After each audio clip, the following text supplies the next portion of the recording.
বাংলাদেশ বনাম শ্রীলঙ্কা মানেই অন্যরকম উত্তেজনা। ভক্তদের ভাষায় নাগিন ডান্স ডার্বি। এবার সেই লড়াই জমে উঠছে এশিয়া কাপে সুপার 4-এর প্রথম ম্যাচেই।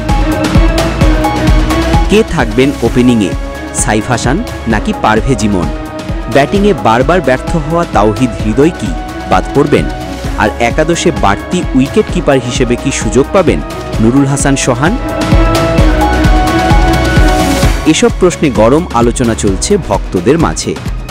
এশিয়া কাপ মানেই সমীকরণে ভরা টুর্নামেন্ট, তার সঙ্গে বাংলাদেশ শ্রীলঙ্কা ম্যাচ মানে দ্বিগুণ উত্তেজনা। ভক্তরা যাকে বলেন টাইম ডাউন ক্লাসিকো কিংবা আরও জনপ্রিয় নাগিন ডার্বি।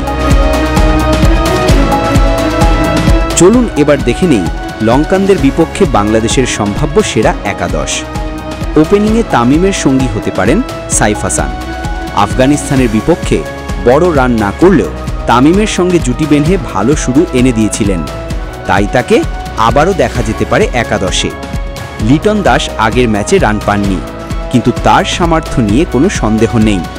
লঙ্কানদের বিপক্ষে তিনি যে কোনো সময় ম্যাচ ঘুরিয়ে দিতে পারেন। মিডল অর্ডারে প্রশ্নবিদ্ধ তাওহিদ হৃদয় যদি বাদ পড়েন, তবে সুযোগ আসতে পারে শামীম পাটোয়ারি বা জাকির আলীর জন্য।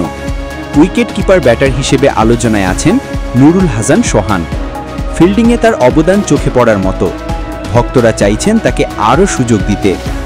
স্পিন বিভাগে নির্ভরযোগ্য নাসুন আহমেদ আর রিশাদ হোসেন, তারা ধারাবাহিকভাবে ভালো করছেন আর লঙ্কানদের বিপক্ষে বড় ভূমিকা রাখতে পারেন।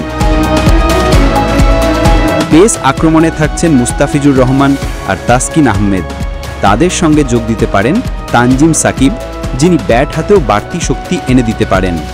সব মিলিয়ে কাগুজে কলমে বাংলাদেশ দল যথেষ্ট শক্তিশালী, কিন্তু আসল পরীক্ষা হবে মাঠে। শনিবার বাংলাদেশ সময় রাত 8:30টায় দুবাই আন্তর্জাতিক ক্রিকেট স্টেডিয়ামে মুখোমুখি হবে বাংলাদেশ ও শ্রীলঙ্কা। ভক্তরা অধীর আগ্রহে অপেক্ষায়। কেমন হবে সেই সেরা একাদশ আর কে জিতবে নাগিন ডার্বি?